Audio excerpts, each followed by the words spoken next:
जिम्मेदारी निभानी है। इस संकल्प को हमें आजादी के 75 साल का संकल्प बनाना है।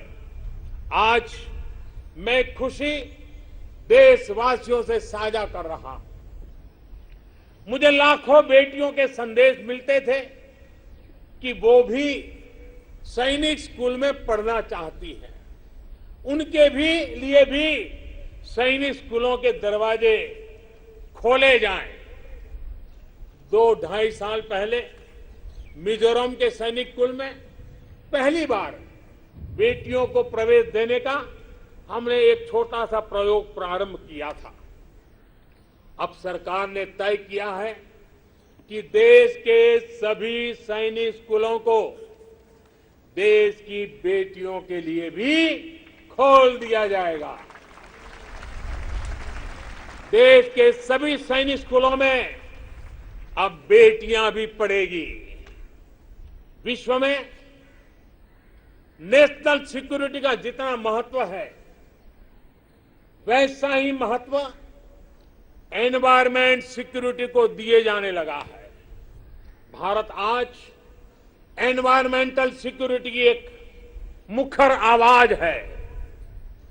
आज बायोडायवर्सिटी हो या लैंड न्यूट्रलिटी, क्लाइमेट चेंज हो या वेस्ट रिसाइकलिंग, ऑर्गेनिक फार्मिंग हो या वेस्ट रिसाइकलिंग, ऑर्गेनिक फार्मिंग हो या गोबरधन से बायोगैस हो और एनर्जी कंजर्वेशन हो या क्लीन एनर्जी ट्रांजिशन, पर्यावरण की दिशा में भारत के प्रयास आज परिणाम दे रहे हैं।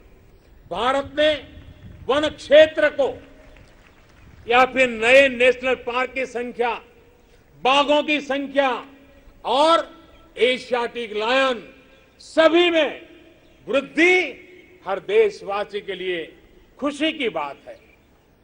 मेरे प्यारे देशवासियों, भारत की इन सफलताओं के बीच एक और सच को भी हमें समझना होगा। भारत आज एनर्जी इंडिपेंडेंट नहीं है। भारत आज एनर्जी इंपोर्ट के लिए सालाना 12 लाख करोड़ रुपए से भी अधिक खर्च करता है। भारत की प्रगति के लिए, आत्मनिर्भर भारत बनाने के लिए भारत का एनर्जी इंडिपेंडेंट होना समय की मांग है, अनिवार्य है।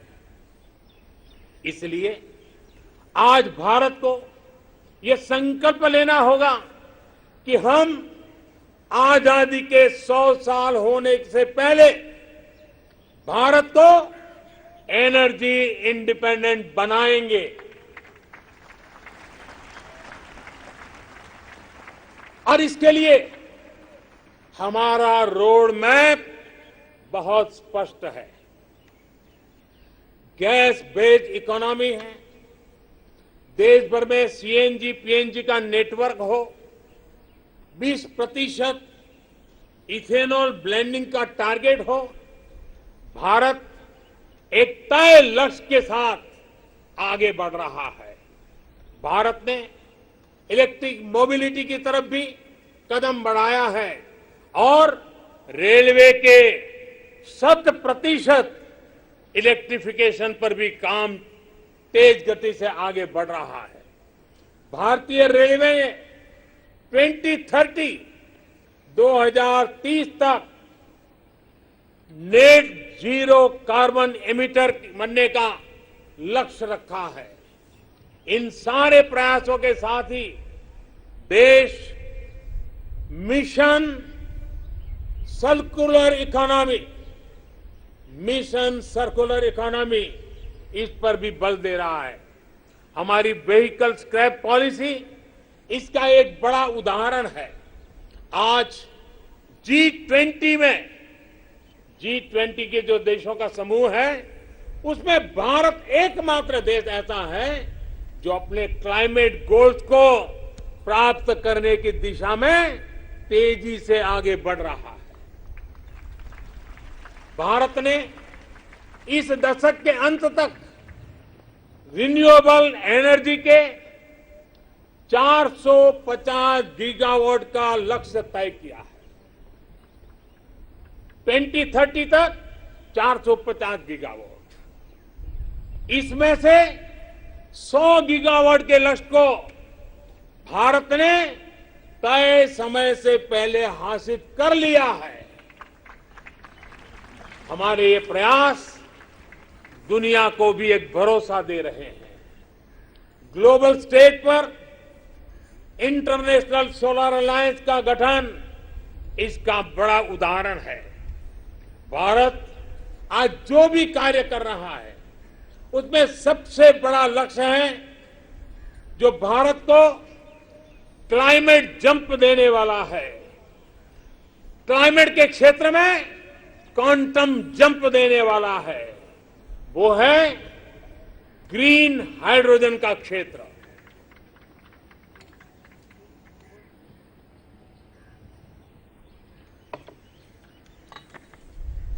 ग्रीन हाइड्रोजन के क्षेत्र के लक्ष्य की प्राप्ति के लिए मैं आज इस तिरंगे की साक्षी में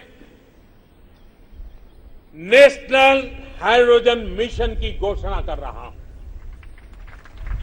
अमृतकाल में हमें भारत को ग्रीन हाइड्रोजन के प्रोडक्शन और एक्सपोर्ट का ग्लोबल हब बनाना है।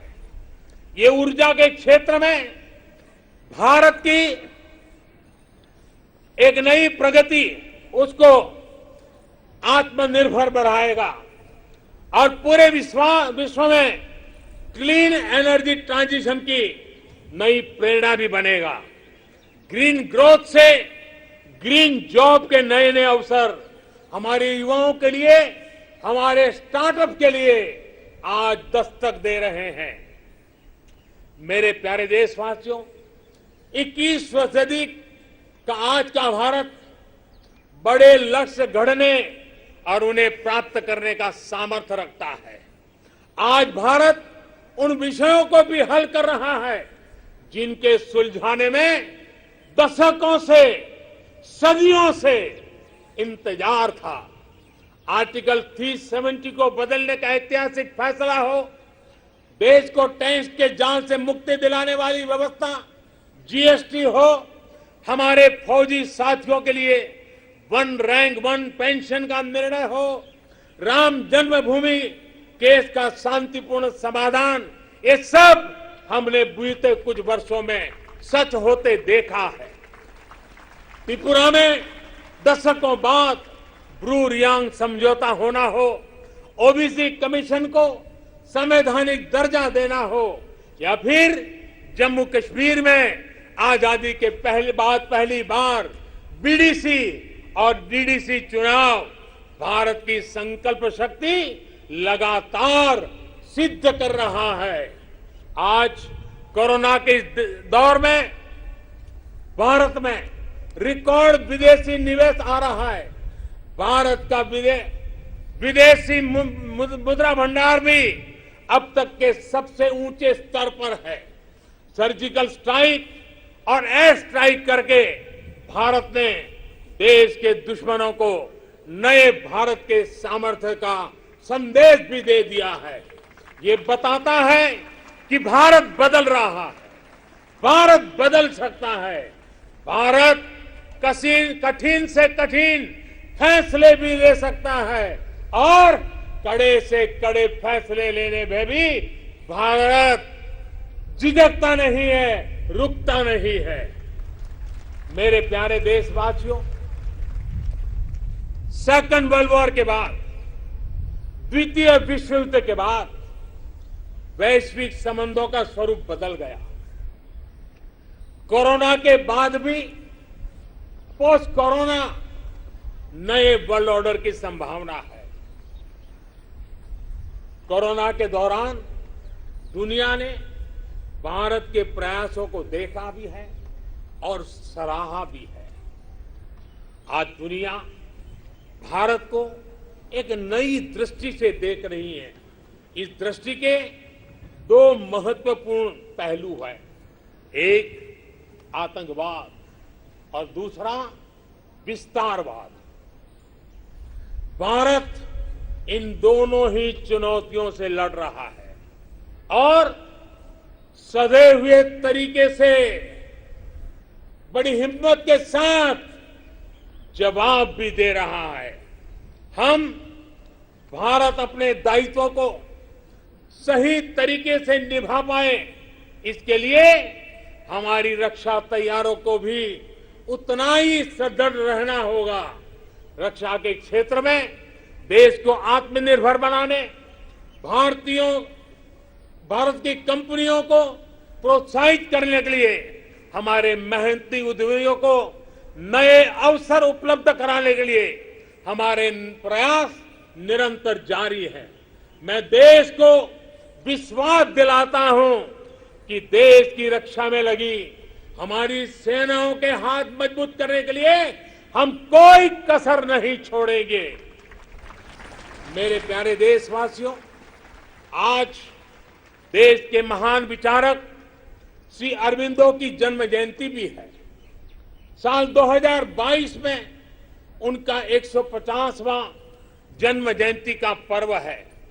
श्री अरबिंदो भारत के उज्जवल भविष्य के स्वप्न दृष्टा थे। वो कहते थे कि हमें उतना सामर्थ्यवान बनना होगा जितना हम पहले कभी नहीं थे। हमें अपनी आदतें बदलनी होगी। एक नए हृदय के साथ अपने को फिर से जागृत करना होगा। श्री अरबिंदो की ये बातें हमें अपने कर्तव्यों का ध्यान दिलाती है। एक नागरिक के तौर पर, एक समाज के तौर पर हम देश को क्या दे रहे हैं, ये भी हमें सोचना होगा। हमने अधिकारों को हमेशा महत्व दिया है। उस कालखंड में उसकी जरूरत भी रही है, लेकिन अब हमें कर्तव्यों को सर्वोपरि बनाना है, सर्वोपरि रखना है। जिन संकल्पों का बीड़ा आज देश ने उठाया है, उन्हें पूरा करने के लिए हर जन को जुड़ना होगा, हर देशवासी को इसे ओन करना होगा।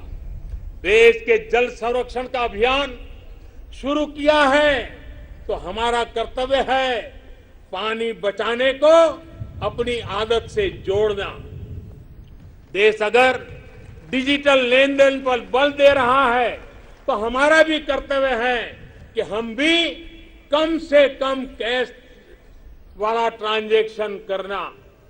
देश ने लोकल फॉर वोकल का अभियान शुरू किया है तो हमारा कर्तव्य है कि ज्यादा से ज्यादा स्थानीय उत्पादों को खरीदे। देश के प्लास्टिक मुक्त भारत की जो हमारी कल्पना है, हमारा कर्तव्य है कि सिंगल यूज प्लास्टिक को इस्तेमाल पूरी तरह हमें रोकना होगा। ये हमारे ही कर्तव्य है कि हम अपनी नदियों में गंदगी न डालें, अपने समंदर के किनारों को स्वच्छ रखें।